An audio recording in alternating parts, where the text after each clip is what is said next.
to Compass and Clock. I'm your host, Mary Copeland. This infotainment podcast explores how to live your best life now and well into retirement. We'll discuss topics in financial planning, housing, and insurance.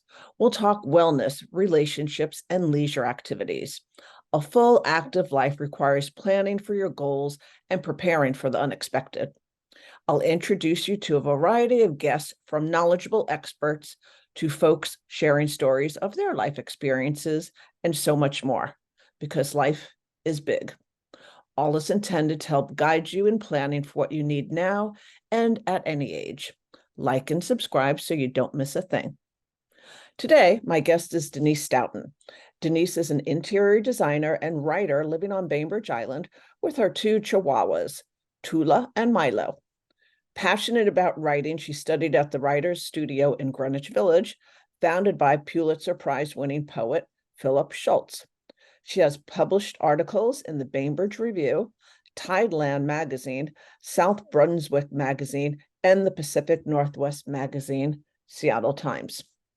Welcome to the program. Thank you, Mary. It's so nice to be here. Yay!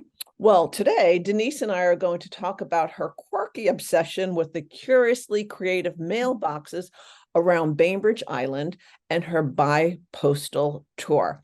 So we're going to have a lot of fun today. Yes. I'm just going to jump right in, Denise, and I'm going to ask, how did this quirky obsession start, and when exactly was that? Well, my quirky obsession started about a year ago in 1922 when I just started noticing that Bainbridge Island had like a plethora of quirky, creative mailboxes. And I always stop to appreciate them. I mean, they're a lot of fun. They're fantastical and whimsical and happy. You just can't not be sad when you see these things. I like to call them postal Prozac. So I was a fan. And then one day I saw a sinking ferry mailbox and I thought, okay, this is it. I need to know the stories behind these mailboxes, this mailbox and every other mailbox. So I just started randomly knocking on people's doors to get the story. Okay, knock, knock. So you knocked on stranger's door. What was their reaction? Oh my gosh, everybody was so nice. Once I told them I was there to talk to them about their really fun mailbox, you could see like the sparkle in their eye. They loved talking about their mailboxes. They said, what a great idea. This is so fun. We need something like this. It was almost like people had just been waiting for somebody to ask, like, why did you do that? They were waiting for you to knock on their door, it sounds like. I felt that way. Yeah. I know when I've walked along Point White, there is a giraffe on the left Yes. side as you're walking from Linwood Center towards Crystal Springs. There's a giraffe that's made out of wood, like different pieces of wood. And I was wondering what the story was on that. So maybe one day I'll knock on their door. Yeah, and to be honest, the gentleman who created the giraffe has been commissioned to do 2 fabulous mailboxes on the island. Probably because of you. In that case, yes, it was because of me. Okay. Guilty charged. Well, why don't you tell us some of the conversations you've had with the different mailbox owners that you've encountered? Yeah, the stories about the mailboxes are so amazing. The people are so amazing. And the stories kind of run the gamut from really super heartfelt to just fun and tongue-in-cheek. And some are just, they expose people's passions and hobbies. Some of the more memorable ones, I would say one of the funnier ones in the beginning is this Johnson's outboard motor mailbox. Okay. The gentleman who owns it is named Mark Johnson. So he thought it would be pretty funny to have a Johnson outboard motor. And originally he had a vintage 1950s motor. Later, he updated it to be a 1970s motor. And he made the funny comment that he was hoping with the newer engine that his Social Security check would arrive faster. Oh, that's funny. And then there was the Pinky the Pandemic Pig, which is just a really exuberant and fun mailbox. And I was talking to the homeowner about it, and he says, well, oh, it was so funny. I used the plastic cap of the spray paint can as the pig's nose, and we're cracking up. And the next minute he's tearing up saying what an important father-daughter bonding experience making the mailbox was during quarantine. So some of the stories get really heartfelt and personal, but you wouldn't necessarily know it to look at the mailbox. And I also get not only family history, but island history. And one story that comes to mind is the Strom family. They live in the middle of the island, and their family's been here since 1946 when they purchased their property. It was 25 acres for $3,600. And it came with a house and chickens and a Model A car. And so they're big fans of vintage memorabilia and classic cars. And their fabulous mailbox is a 1949 Packard, like an actual Packard car.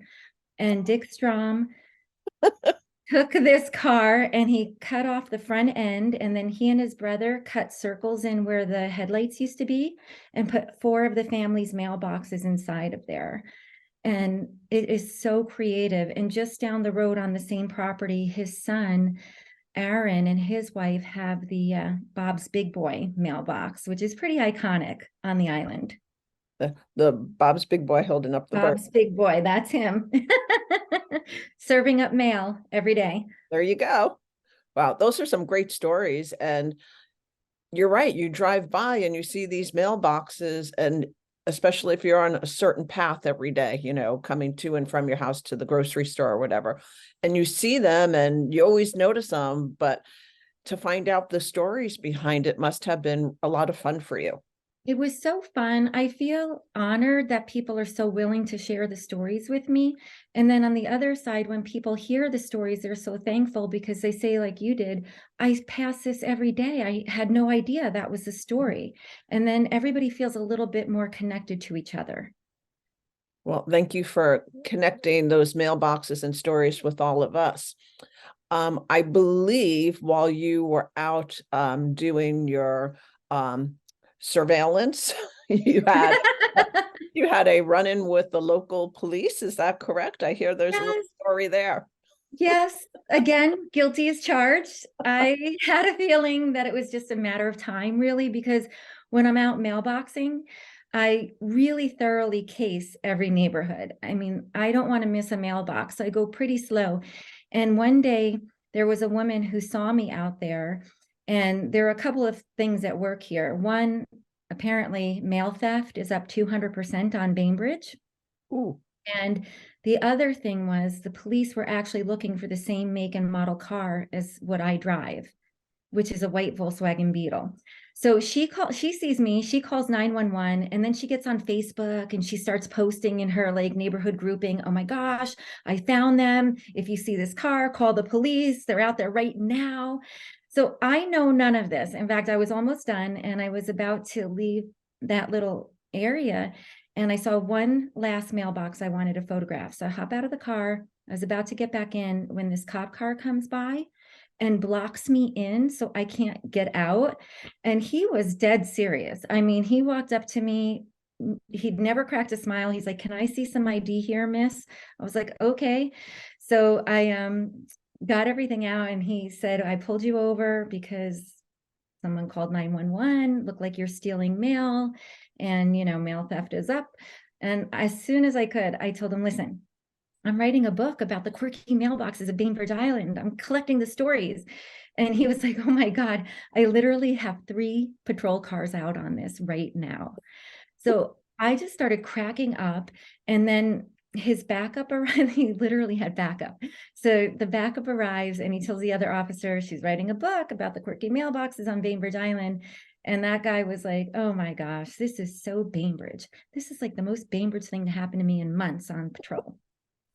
Well, it was in the Bainbridge Island Review newspaper or the Bainbridge Islander, and you shared the story with me, and then I put it on the Compass and Clock in the newsletter, and it's on the blog. So if anybody wants to read the story, well, I was so thankful I had the presence of mind. They were so nice. And I said, "Do you guys mind if we take a selfie?" They were like, "No, not at all." So I took the selfie and I was like, "This is pure gold. I can't wait to write about it."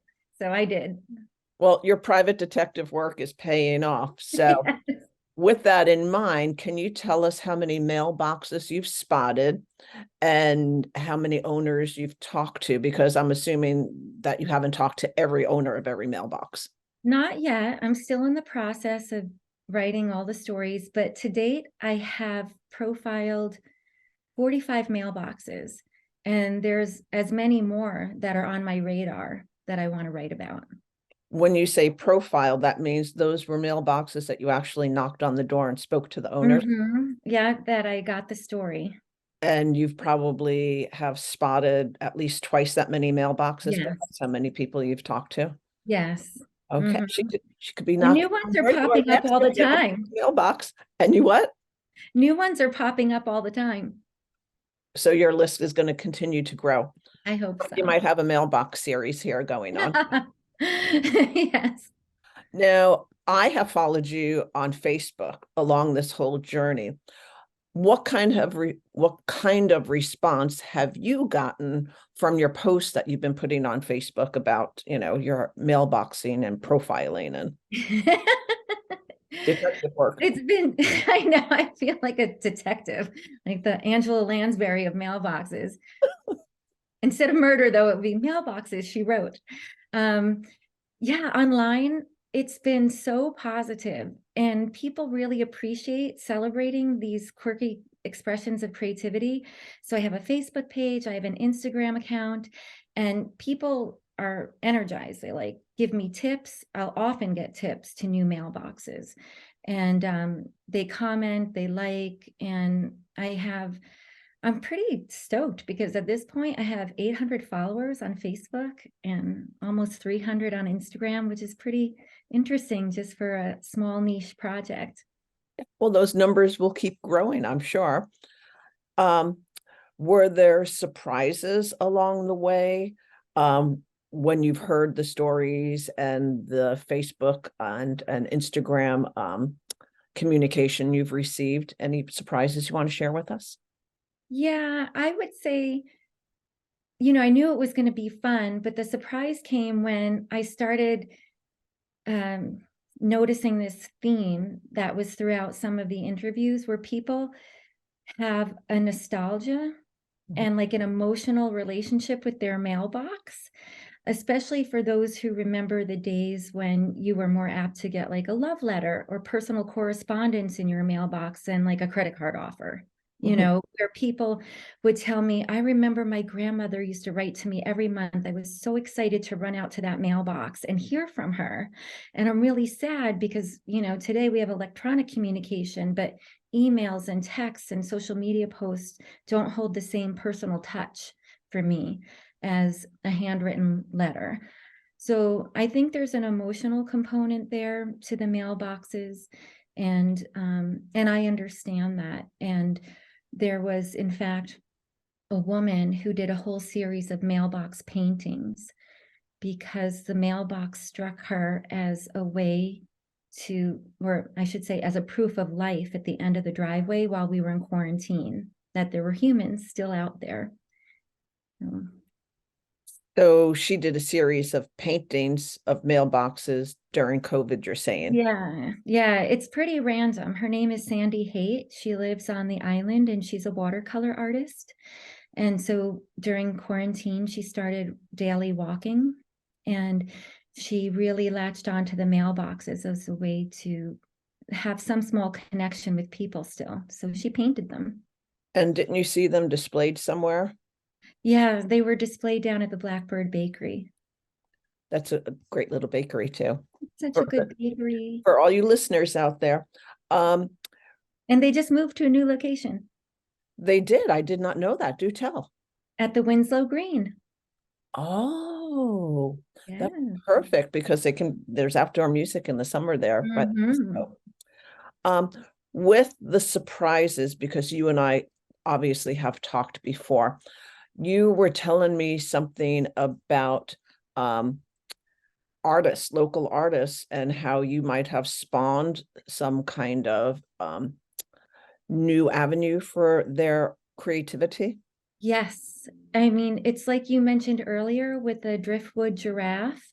The gentleman who created that does a lot of that kind of art. So right down the street from the Giraffe on Point White Drive is a friend of mine. And he was like, Denise, I can't be your friend and not have a really cool mailbox. And I've always loved that giraffe. So I'm going to find out who that artist is, and I'm going to commission him to do my mailbox. So he commissioned him to do a driftwood orca mailbox for him, which was, I mean, I remember the day they installed it. So now that I get a heads up on some of these, I'll get a phone call from somebody and say, hey, we're installing something today. You want to come down? And I cover it live, in real time. So I went down there, and as that orca was getting installed, I mean, we had a crowd. And for the first week, it was nonstop with people coming by. So one of those people was another neighbor that doesn't live too far. And they commissioned the same artist to create their owl house mailbox, which is a 2-story owl house with a big section for big packages and a smaller section for small letters. And so the artist was so grateful. He's like, this is like a whole new avenue for me. And other island residents have commissioned other pieces, and some of them aren't local artists, but one that comes to mind is the Toby the dog mailbox. It's on your way into Fort Ward Park on Pleasant Beach Road. And that one's very noticeable, highly visible. And the homeowners couldn't be more lovely. And they told me the story about having a vacation in Florida and noticing all these tubular sculptures and mailboxes. And they tracked down the artist, who is in Sarasota and calls himself the Tube Dude. And they sent a picture of their dog, and he created the Toby the dog mailbox. Oh, so all of this is in my neck of the woods, so I'm going to have to take a walk, I know you. or It's a sometime good today, spot. maybe while it's not raining, and I have a few mailboxes to go spot. Yes, I want to do it on foot though, not in the car, so I get the exercise. it's a fun pastime. It is. Sounds like you're having a blast doing this.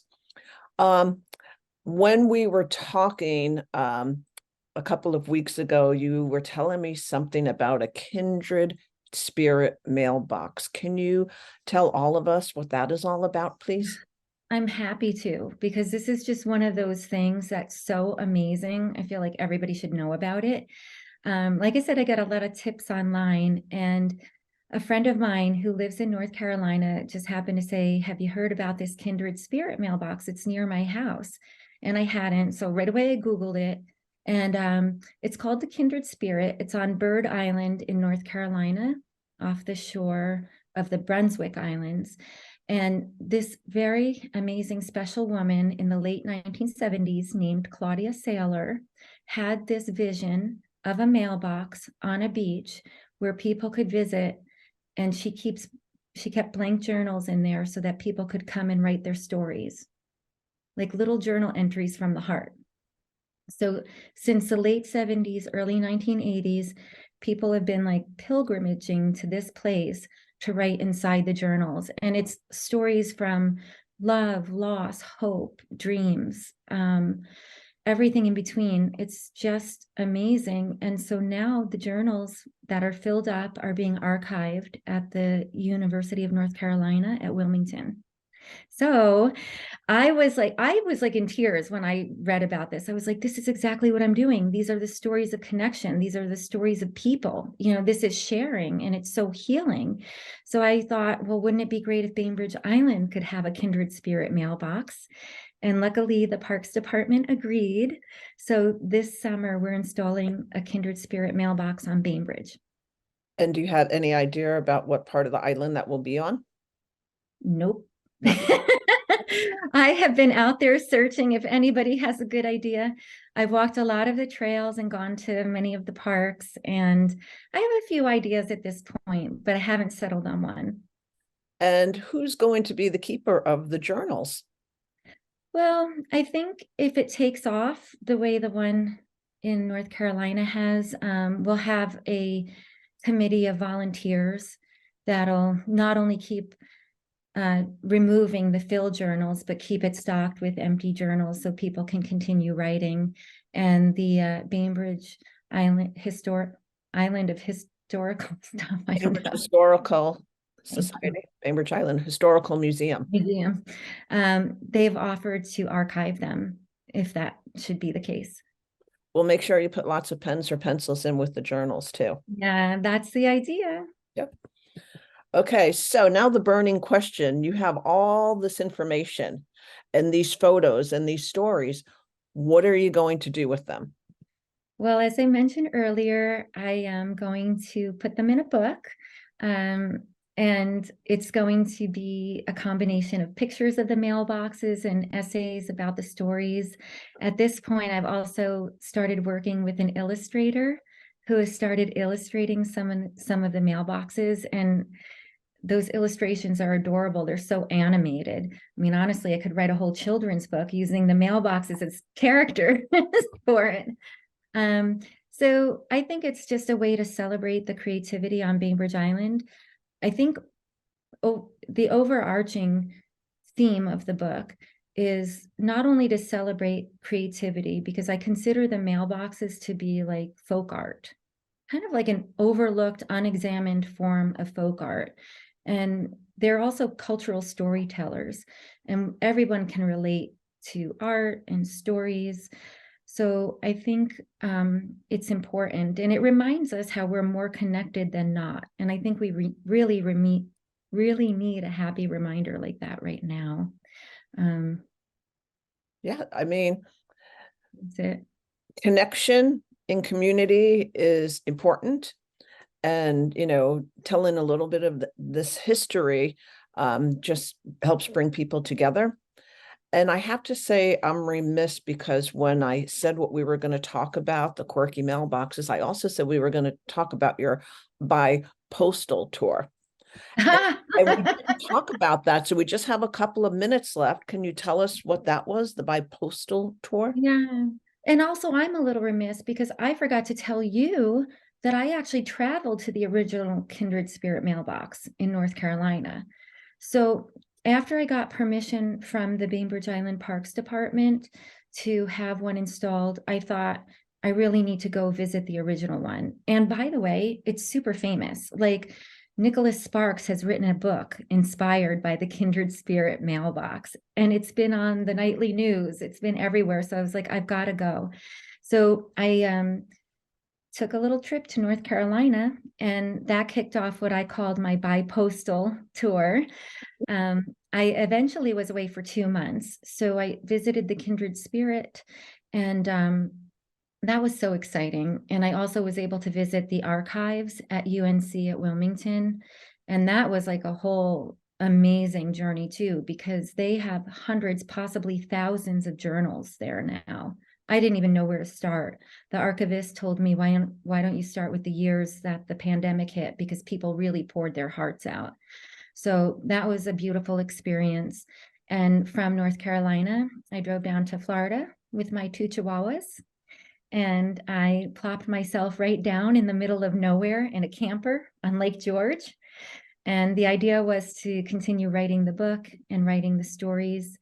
I also continued to look for mailboxes. So I started posting pictures of the mailboxes I was seeing in Florida.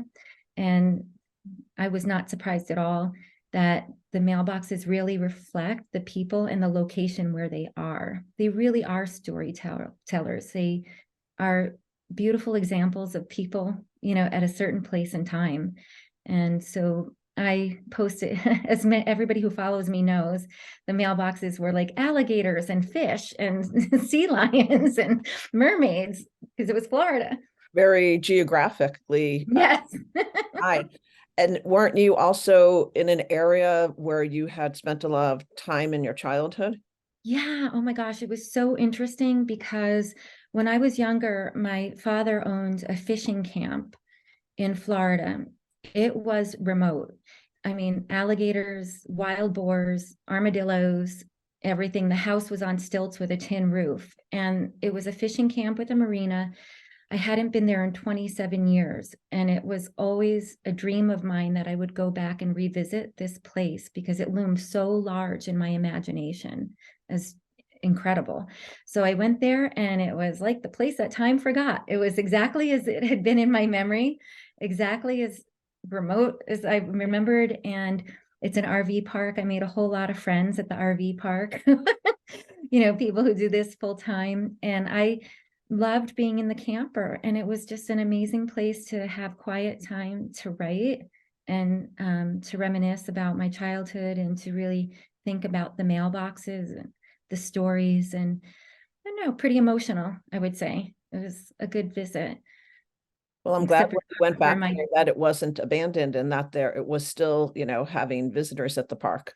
At the RV. Yeah, it's still in my family. So they said just stay here as long as you want. So I had an open-ended invitation. Um, Beautiful. yeah, and so it was like coming full circle in a way for me personally. And while I was down there, I got some very exciting news, which is the Seattle Times Pacific Northwest magazine wants me to write a story about this journey of the journals and the mailboxes and all the stories as a cover story for one of their spring issues. So I've been busy working on that, and gonna You be might more. have spawned something, that's going to take off around the country where people will start to notice the mailboxes in their community, and maybe somebody in each different little town might start doing a little investigative work like yourself and sharing I it with know. others. I really hope so, because this is like a happy place. Like I said, it's a little postal Prozac. Everybody needs a dose. Yep. Well, we are about out of time. So I just wanted to say thank you for sharing your quirky obsession with us today. So fun to do this. And what you've uncovered, like I said, is so interesting. And I love that emotional aspect to it too, because who knew that mailboxes had so many stories behind them? But thank you so, so much for joining us. And I look forward to following your project. You're welcome. Thanks for having me. Okay, listeners, Denise, everybody, thank you. And until next week, take care and thanks for listening. Bye-bye. Bye, Denise. Bye.